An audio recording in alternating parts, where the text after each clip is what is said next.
तो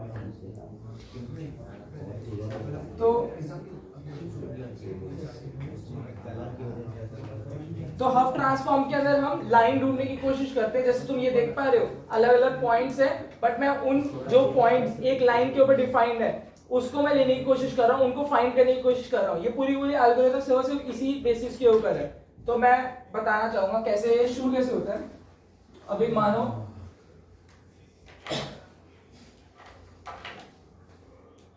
मानो तुम्हारा ऐसे अलग अलग ये लाइन के ऊपर है, या आउटलाइनर्स है, ये इनलाइनर्स है, ठीक है। अभी इस लाइन की इक्वेशन क्या होगी, y is equals to mx plus c, सही बात है। अब वो लाइन की इक्वेशन कैसे आई, बार बार अलग अलग मैंने y और x डाला तो उसके हिसाब से मैंने चेंज कर करके मेरे को m और c की वैल्यू मिल गई, ठीक है।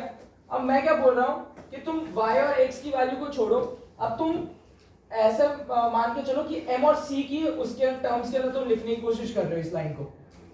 अब ये तुम्हारा पैरामीट्रिक स्पेस है, मतलब अभी इसके अंदर क्या है x और ये y। अभी मैं बोल के चल रहा हूँ इसमें तुम क्या बोलते हैं c ले लो और ये m ले लो। तो अब ये लाइन की चेंज कैसे होगी, तुम्हारा क्या बोलते हैं अभी भी लाइन की लोकेशन तो यही रहेगी mx प्लस c। अब इसमें डिफरेंस क्या है, इसमें तुम एक पॉइंट लोगे तो कोई भी अगर तुम पॉइंट लोगे x1, y1 और इसके अंदर पुट करोगे तो क्या होगा, ये y1 is equals to m x1 plus c। तो इससे तुम्हारे पास एक पैरामीट्रिक स्पेस के अंदर एक लाइन आ जाएगी। समझ में आया कैसे आया ये, किसी को इसमें डाउट, कोई डाउट इसमें। यहां से मैं एक मतलब कि एक पॉइंट जो तुम्हारा x1, y1 है वो तुम्हें पैरामीट्रिक स्पेस के अंदर एक लाइन देगा।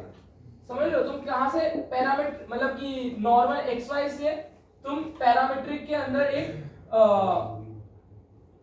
पॉइंट को तुम एक लाइन बना सकते हो, ये पैरामीट्रिक स्पेस और ये तुम्हारा xy स्पेस।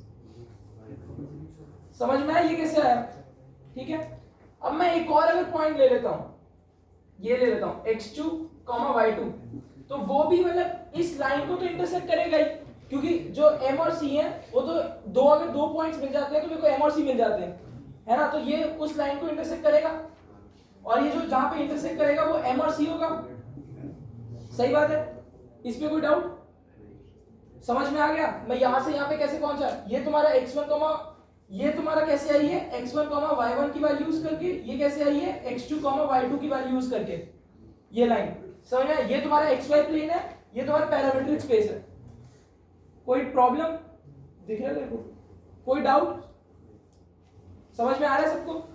अब अगर मैं ये सारे पॉइंट्स को इस पैरामीट्रिक स्पेस के अंदर लेके जाऊंगा तो सब अलग अलग लाइंस होंगी, बट वो एक पॉइंट से पास कर रही होंगी, है ना। अगर मैं अब इस पॉइंट को इस स्पेस के अंदर लेके जाऊंगा तो मेरे को इस लाइन की इक्वेशन मिल जाएगी, क्योंकि m और c तो कॉमन हो गए, m और c तो मेरे को पता चल गए, और y is equal to mx plus c से मेरे को ये लाइन की इक्वेशन मिल जाएगी।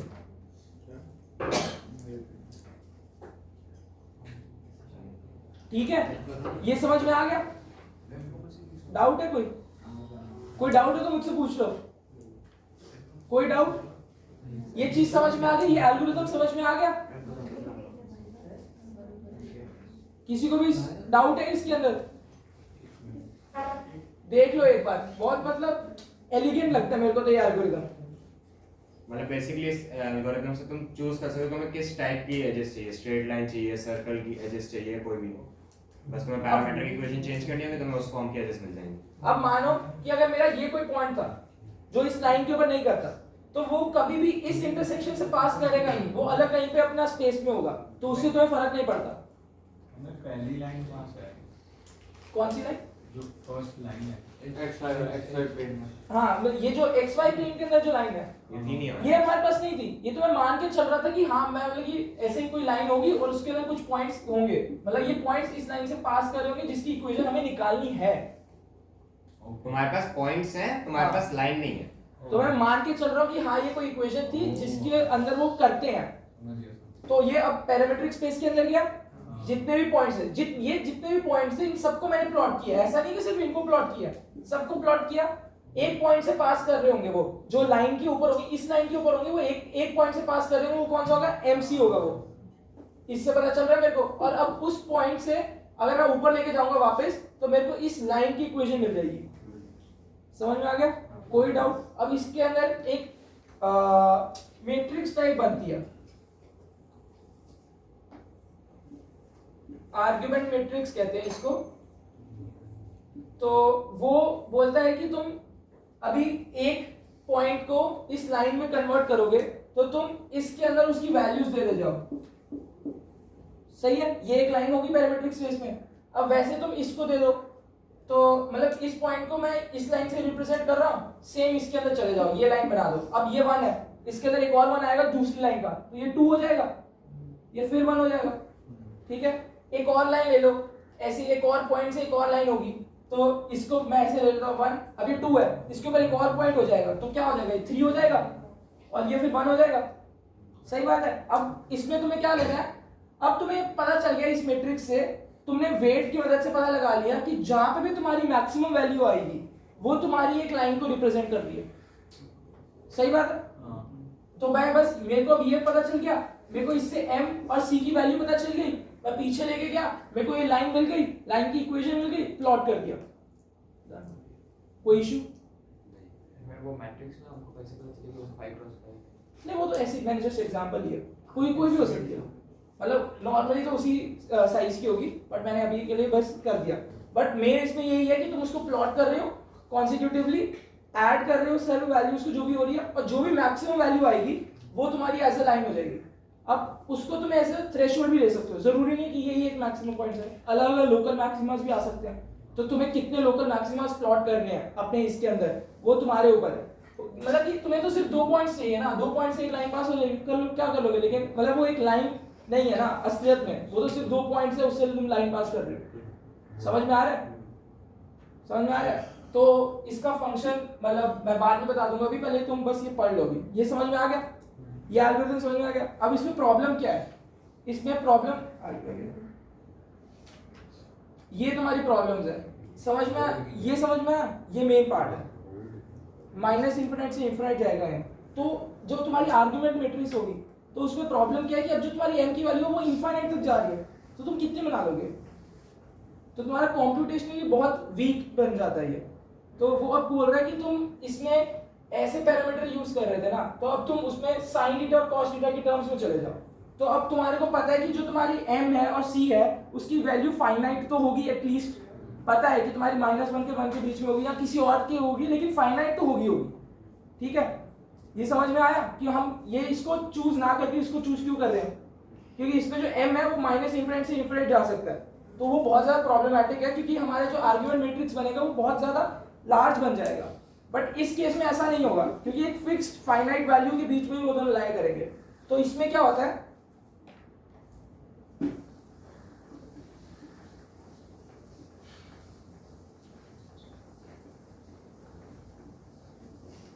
सेम वही चीज, तुमने xy प्लेन किया, यहाँ पे कुछ पॉइंट्स थे, मतलब वो एक लाइन के ऊपर करते होंगे, y is equals to mx plus c, मैं उसको पैरामीट्रिक स्पेस में लिख गया।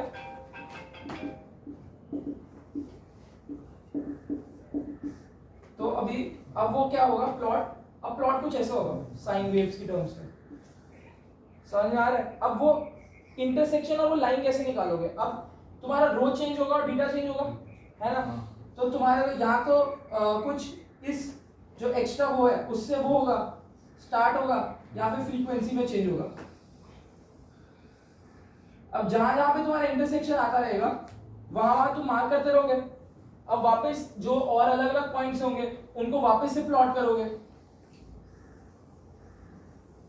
जहां पे भी तुम्हारा मैक्सिमम आ जाएगा वो तुम उसको तुम बैक ट्रेस करोगे इसके अंदर, और वो तुम्हें लाइन की इक्वेशन मिल जाएगी। समझ में आया? सेम वही एल्गोरिथम जो हमने y = mx + c के लिए लगाया था, अब हम sin थीटा और cos थीटा के टर्म्स में लगा रहे हैं। क्यों? क्योंकि जो वहां पे m था वो तुम्हारा इनफाइनाइट से माइनस इनफाइनाइट चला जाता है, तो आर्गुमेंट मैट्रिक्स बनाने में बहुत इशू आता है। बट इस केस में तुम्हें पता है कि हाँ ठीक है, लार्ज भी होगा तो एक फाइनाइट तो होगा कम से कम। समझ में आ रही है प्रॉब्लम को हमने कैसे किया? ठीक, मतलब मेरे को तो काफी एलिगेंट लगता है ये सॉल्यूशन, बट इसमें भी वही इशू है कि जरूरी नहीं है कि वो जो पॉइंट्स हो, मतलब इसमें बहुत ज़्यादा तुम्हें टीडीएस काम करना ये पड़ेगा कि तुम कितनी एजेस लेना चाहते हो, क्योंकि एजेस जो है वो तो 2 पॉइंट से भी बन जाएंगी, बट उसके सेंस नहीं है ना, तो तुम्हें कुछ ना कुछ पॉइंट्स चाहिए होते हैं, तो अलग अलग पैरामीटर्स डिफाइंड होते हैं कि तुम्हें कितने, मतलब दो पॉइंट्स के बीच में कितना वो चाहिए, गैप चाहिए, 2 एजेस के बीच में कितना गैप चाहिए, तो वो अलग अलग पैरामीटर्स होते हैं, उनको चेंज कर करके जो तुम्हारी बेस्ट लाइंस होती हैं वो लाने की कोशिश करनी होती है। समझ में आ गया? कोई भी डाउट इसमें? हमने एज पॉइंट्स कैसे डिफाइन करे? कौन से? जो एज पॉइंट्स जिनको हम प्लॉट कर रहे हैं वो पॉइंट्स कहाँ से आए हमारे पास? वो पॉइंट्स तो तुम्हारी इमेज के अंदर थे ना। इमेज के अंदर तो नहीं, इमेज के हर एक पिक्सल को तुमने वो किया, प्लॉट किया, फिर वो तो कोई भी लाइन होगी, बट वो एक, मतलब कोई भी जो पिक्सेल्स एक ही लाइन के अंदर होंगे वो इंटरसेक्ट तो एक ही जगह पे होंगे ना, और मेरे को उसकी मैक्सिमम वैल्यू लेनी है इंटरसेक्शन पॉइंट्स की, और वो मेरे को मिल जाएगी बैक टेस्ट करके। अगर हम सिर्फ पिक्सेल्स ले रहे हैं हाँ, तो मैं यहाँ पे लाइन बनाऊँ, यहाँ पे लाइन बनाऊँ, यहाँ पे लाइन बनाऊँ, एक से लेके करके बोलो। मैं कोई भी ऐसे लाइन बनाऊँ वो सारी पास करेंगी। कैसी? अगर हम सिर्फ हमने डायरेक्टली पिक्सेल को एज पॉइंट मान लिया था, एक पॉइंट मान रहे हो ना तुम पिक्सल को? एक पिक्सेल को एक एज पॉइंट मान, हाँ, एक पिक्सल को तुमने एक एक पॉइंट मान लिया, अब वो इसके अंदर जब जाएगा तो वो एक लाइन बनेगी। हाँ, अब बोलो आगे। हम फिर एज लाइन कैसे निकाल सकते? एज लाइन वही ना जो सबसे ज्यादा मैक्सिमम एज पॉइंट से पास हो। हाँ, तो अब हो सकता है ना कि यहाँ पे भी same pixel same same same, तो यहाँ से कुछ एक लाइन पास हो ही होगी। सेम का क्या मतलब? सेम इन द सेंस कि मतलब वो प्लॉट तो हर एक पिक्सल को ही करेगा इस ग्राफ के अंदर, बट यहाँ पे क्या होगा कि ये पिक्सल की ये लाइन आएगी, इस पिक्सल की कुछ ऐसे लाइन आएगी, इस पिक्सल की भी कुछ ऐसे लाइन आएगी, इस पिक्सल की कुछ ऐसे लाइन आएगी, बट वो एक ही पॉइंट से इंटरसेक्ट होंगे। समझ में आ रहा है क्यों? अब वो ठीक है, वो मैं समझ गया, बट मैं ये कह रहा हूँ कि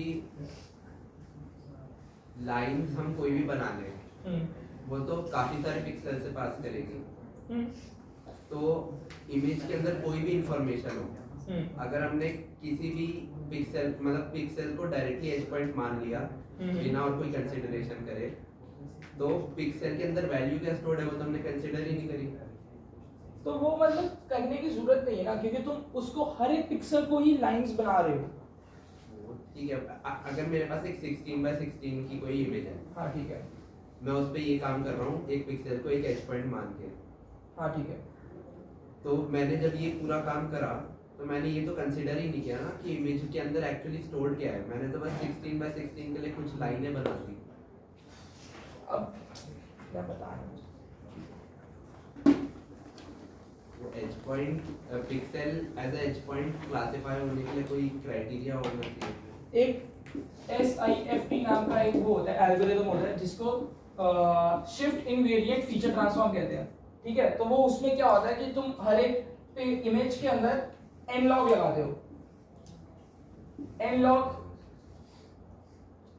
मैं बताना नहीं चाह रहा क्योंकि वो फिर बहुत ज्यादा हेवी है, बट मान के चलो कि वो जो एक ऐसा एल्गोरिथम है सिर्फ जिससे तुम इमेज के अंदर अलग अलग फीचर पॉइंट्स डिटेक्ट कर सकते हो, इंपॉर्टेंट ब्लॉब्स डिटेक्ट कर सकते हो, उससे फिर हो जाता है वो।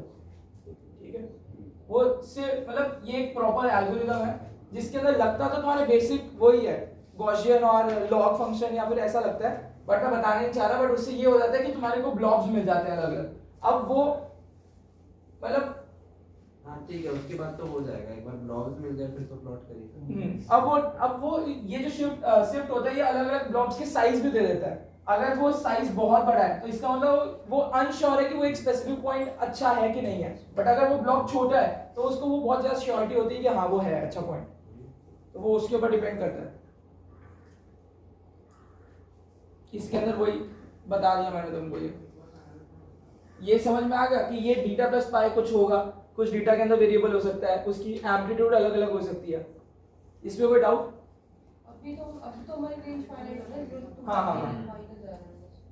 मैं तुम्हारी मतलब कि वैसे तो फाइनाइट है, मतलब ठीक है फाइनाइट ही एक तरह से देखा जाए तो। अब हार्ड फीचर्स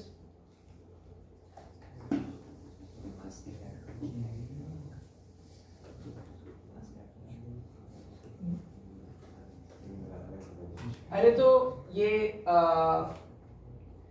फेस डिटेक्ट करने का ये बहुत ही ज्यादा प्रिमिटिव है, इतना ज्यादा प्रिमिटिव है कि कोई यूज भी नहीं करता, बट ये शुरुआत यहीं से हो गई थी, मतलब तो बहुत ज्यादा मतलब प्रिमिटिव वे है। ये क्या कह रहा है कि तुम इसमें फेसेस में अलग अलग ये फिल्टर से मान के चलो। अब फिल्टर से कुछ इंफॉर्मेशन आई होगी, हर एक ये बहुत सारे ढेर सारे फिल्टर्स होते हैं। अगर मैं दिखाना चाहूँ तो मैं तुम्हें एक बार एक प्रोग्राम दिखा दूंगा जिसमें हाथ यूज किया है। तो ये अलग अलग फिल्टर्स होते हैं, बहुत सारे फिल्टर्स होते हैं, वो फेस के ऊपर अप्लाइड होते हैं। पहले से तुम्हारे पास डेटा दिया होता है, मतलब पहले से ट्रेंड होता है डेटा एक तरह से। तो तुम्हें ऐसे मिल जाते हैं कि अलग अलग फीचर पॉइंट्स मिल जाते हैं, अलग अलग वैल्यूज मिल जाती हैं। तो ऐसे कुछ वैल्यूज मिल जाती हैं, तो वो ऐसे एक बाउंड्री जैसे क्लासीफायर होता है ना, तो वैसे ही एक नॉन फेस और फेस के अंदर वो क्लासीफाई कर देता है उसको इन, हाँ इसके अंदर। जैसे ये तुम्हारा हमने बाउंड्री पढ़ी थी ना, बाउंड्री डिसीजन बाउंड्री क्या होती है। तो ये सपोर्ट वेक्टर मशीन होती है। तो सपोर्ट वेक्टर मशीन में बाउंड्री कंडीशन हम इन सब को देख के नहीं बनाते हैं। हम ये करते हैं कि जो नियरेस्ट पॉइंट्स है उनको एक ऐसे बाउंड्री मार्जिन लेंगे, और जो भी ये जो m है ये सेम होता है, और जो भी सबसे शॉर्टेस्ट डिस्टेंस होगा इन दो पॉइंट से वो हम लाइन ले लेते हैं।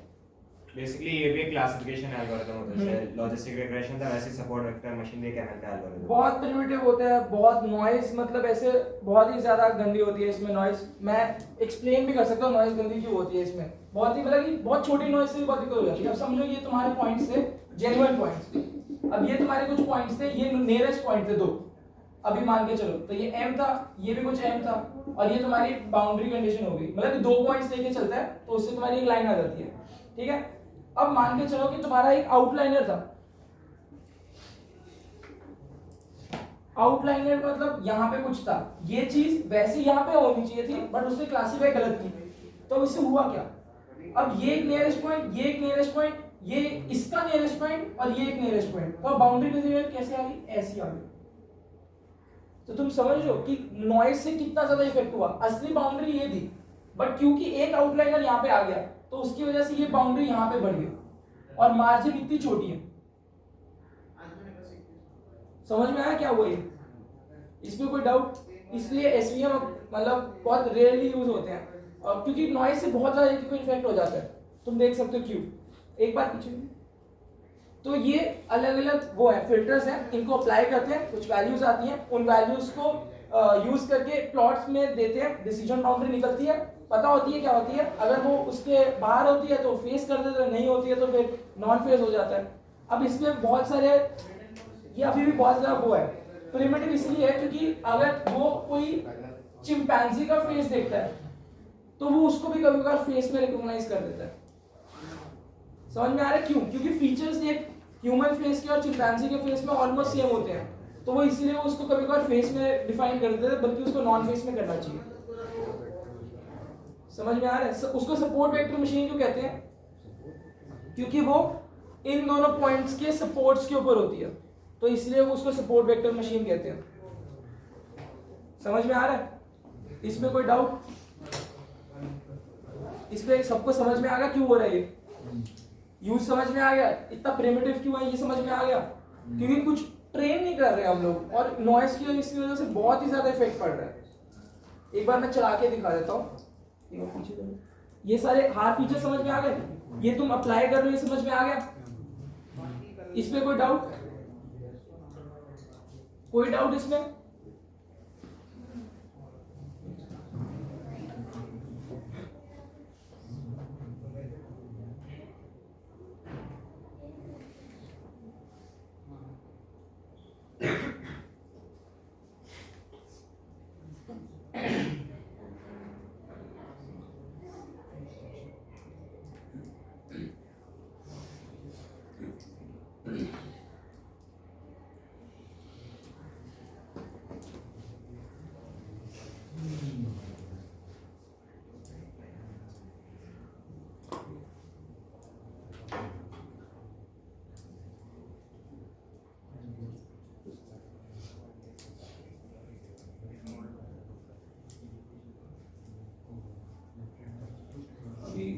वो पढ़ा होगा, वेब का पढ़ा होगा। अरे चलो ठीक है, देख अरे तो अभी खाली देता हूं।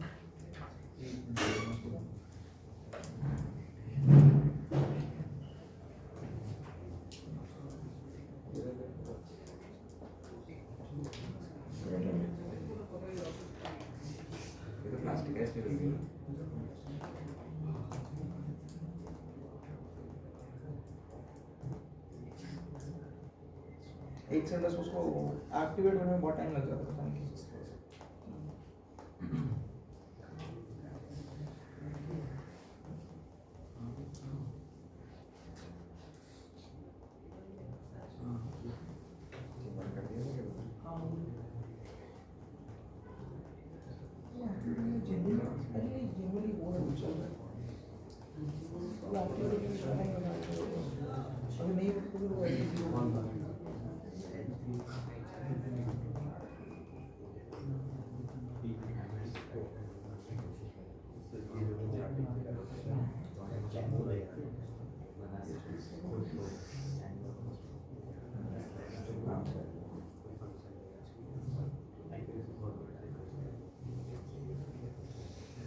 बहुत मतलब बहुत ही कम फेसेस आ रहे हैं, जो फोन चला रहे हैं उनका भी आ रहा है।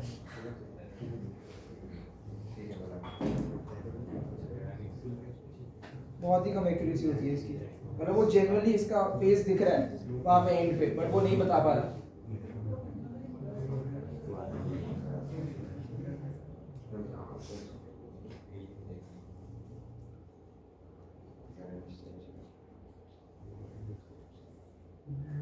तो ये देख लो यहाँ पे, मैं दिखा देता हूँ एक बार।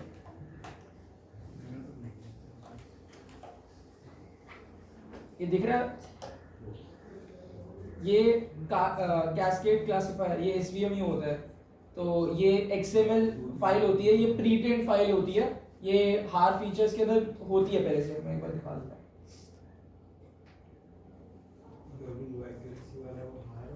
हाँ ये हार है। उसका खुद का मॉडल भी तो बना सकते हैं, मतलब अच्छे से ट्रेन किया, जोर से बोल, जोर से बोल। मतलब जैसे ये मॉडल को ट्रेन किया है जिससे वो डिटेक्ट करता है ना फेस, तो हम हाई एक्यूरेसी वाला बना सकते हैं ना, कुछ ज़्यादा लाइक। हाँ तो बट हम फिर हार नहीं यूज करेंगे ना, अगर हम बना ही रहे हैं तो फिर न्यूरल नेटवर्क यूज करेंगे प्रॉपर। कम रेजोल्यूशन की पिक्चर्स के लिए हाँ कम रेजोल्यूशन की पिक्चर्स के लिए छोटे कर्नल्स बेटर परफॉर्म करते हैं। हाँ ऑफ कोर्स क्योंकि पिक्सेल्स ही कम है तो फिर तो फिर जैसे मेरी बहुत हाई रेजोल्यूशन पिक्चर थी, हाँ तो सोबल उसके लिए छोटा पड़ रहा था, उसके लिए कोई और फिल्टर यूज कर सकते हैं। नहीं, सोबल को तुम बहुत बड़ा इंक्रीज कर सकते सॉबल का साइज इंक्रीज कर सकते हैं, तो उससे बेटर हो सकता हो। हाँ ये तुम देख रहे हो, ये पहले से प्री ट्रेन्ड आते हैं, ये पाइथन के अंदर ही होते हैं, तो निकाल सकते हो जैसे बहुत सारी अलग अलग चीजें। आई ट्री, आई फ्रंटल, मतलब तुम्हें समझ में नहीं आएगा ये, बट ये पूरा मॉडल ट्रेन होता है। समझ में आ रहा है ये कैसे यूज किया?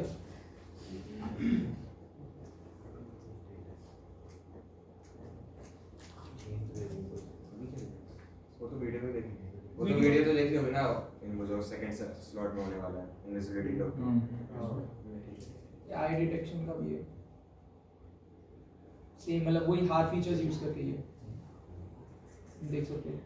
ये मैंने क्या क्या यूज किया, फ्रंटल फेस डिफॉल्ट यूज किया और आई यूज किया, ये मेरा ही बहुत ही ऐसे आ भी नहीं रहा, बहुत ही प्रिमिटिव होती है ये। समझ में आ गया ना कैसे यूज हो रहा है ये? फेस डिटेक्शन में चश्मे से फर्क नहीं पड़ता। हाँ तुम देखोगे ना तो यहाँ पे एक स्पेक्स के लिए भी अलग से मॉडल होता है, बट हाँ मतलब फर्क पड़ता है, तो इसीलिए हम फेस विद आई, मतलब with specs, without specs, with mask, without mask, ये सब भी ट्रेन करते हैं बीच में। मतलब अब इसके आगे तो सिर्फ वही है कि कॉन्वोल्यूशनल न्यूरल नेटवर्क्स लगाओ तुम लोग, but this is the end where जब प्रिमिटिव चीजें खत्म हो जाती हैं, अब इसके जंप डायरेक्ट सीएनएन होता है। इसके आगे फिर तुम्हें ये सब पढ़ने की जरूरत नहीं, अगर तुम्हें यहाँ तक आता है तो। बट तुम्हारा मेन इसमें पर्पस क्या है कि तुम्हें इंफॉर्मेशन निकालनी आनी चाहिए, किसी एक इमेज से कैसे इंफॉर्मेशन निकालोगे, निकालनी आनी चाहिए, that is the main point इसमें से। तो और भी बहुत सारी चीजें हैं, तो मतलब अब तो फिर वो अगले सेशन में बताएंगे।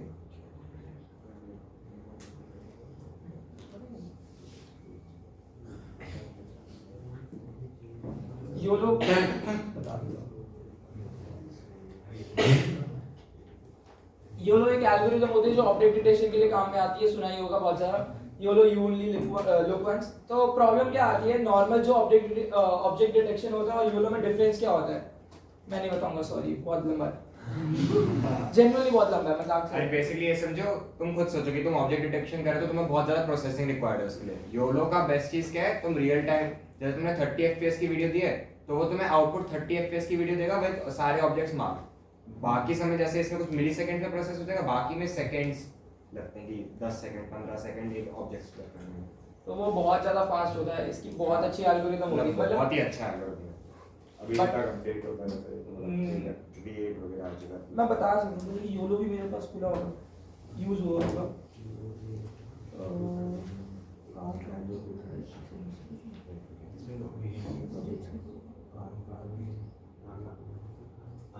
वो वाला था कार देता है, कार से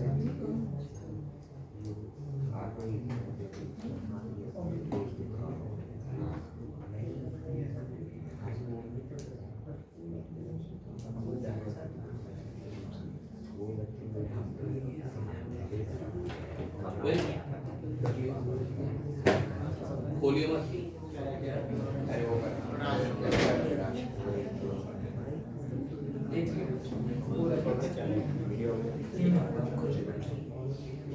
देख लेना अभी।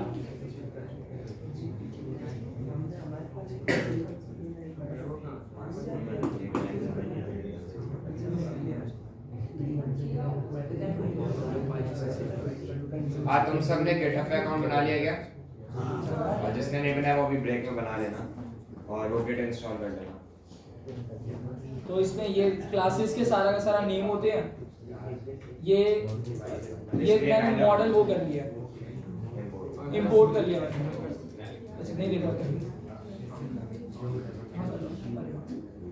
ये देखो रियल टाइम डिटेक्ट करना है। और ये तो तुमने नैनो बनाया है? नहीं लास्ट, हाँ वो मतलब वैसे अपने आप में वो सारे जितने भी तुम्हें दिख रहे हैं ना ये क्लास 80 क्लासेस के अराउंड है, इनमें से किसी भी ऑब्जेक्ट को डिटेक्ट कर सकता है। वो उस इमेज उस वीडियो के अंदर इस हर एक क्लास को डिटेक्ट करने की कोशिश करता है, बट मैंने यहाँ पे ऐसे वो लगा दिया कि अगर वो कार होगी तो सिर्फ और सिर्फ बाउंडिंग बॉक्स आएगा, वैसे नहीं आएगा। तो ये तुम देख सकते हो यहाँ पे ये मॉडल है मेरे यहाँ पे डाउनलोड हो गया होगा, ये देख रहे हो ये मॉडल है, पीटी का पाइटॉर्च मॉडल होता है ये। अब बेसिकली वो कार वाले पैटर्न नहीं लगा तो इमेजेस दिखाती है, मल्टीपल ऑब्जेक्ट्स डिटेक्ट कर रहा है।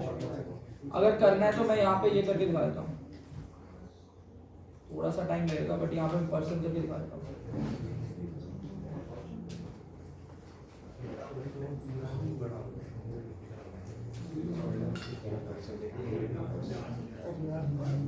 इस कैमरा को करके दिखा रहा हूँ, थोड़ा सा टाइम लगेगा।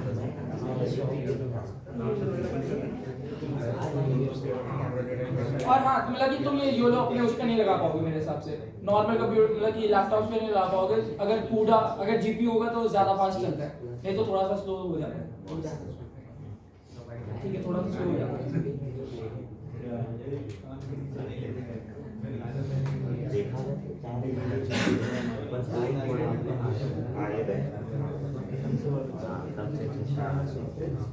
इसका वो रेजोल्यूशन कम होता है 640 बाय 640 होता है।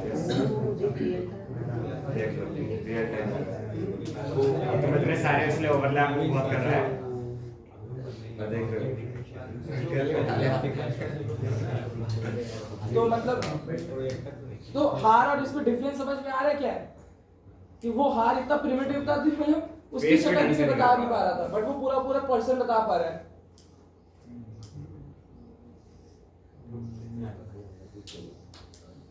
ठीक है तुम अपना गिटहब पेज कर लो, अगर कोड इसका कोड भेज दो क्या तुम कोड, कौन सा ये वाला या तुम बनाने की कोशिश चलाएंगे कैसे नहीं चाहिए ना खुद बनाओ। अरे भाई भेजने को भेज कर वही कोई फायदा नहीं, बस देखने के लिए हो जाएगा। चलाने के लिए हमें अल्ट्रा डिटेक्शन कोड डाउनलोड करना पड़ेगा। हार वाला भी भेजना हाँ, नहीं लेकिन हाँ तो क्या करेंगे? हाँ का लेकिन तुम्हें फिर वो जो एक्सएमएल फाइल थी ना वो तुम्हें निकालनी पड़ेगी पाइथन में से, वो भी तुम्हें नहीं आता तो तुम वीडियो पे मतलब लिख लो how to use face detection using hard features आ जाएगा। ना बात सीखो ना, ठीक है। बहुत सही है। ठीक है तुम जा सकते हो।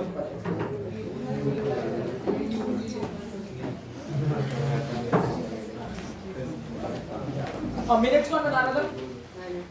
बना लिया। नेक्स्ट स्लॉट भी तेरी ग्रुप ही।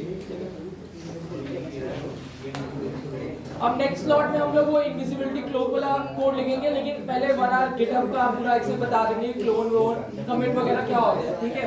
तो अपना अकाउंट करके आ जाना और शार्प 3 PM। अब इधर तो सोने वाला गाना नहीं सुनता।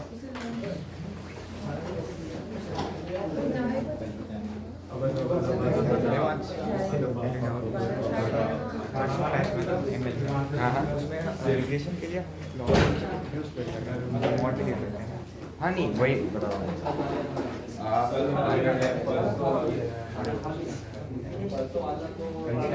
अरे तेरे को नहीं पता था उसकी स्लॉट की दिक्कत हो गई। वो कोको वाले से। हाँ, तो 9 से कर रहे हैं। और सुबह हाँ, वो बोल रहे कि हम सेम तो वो बोलते कि ठीक है हमारे कोई नहीं बेसिकली क्या स्क्वायर करते हैं माने का अरे फोन गालियां आ रही हैं। ठीक है माने मल्टीपल रिकॉर्डिंग बंद करो। और एक बार उसने 20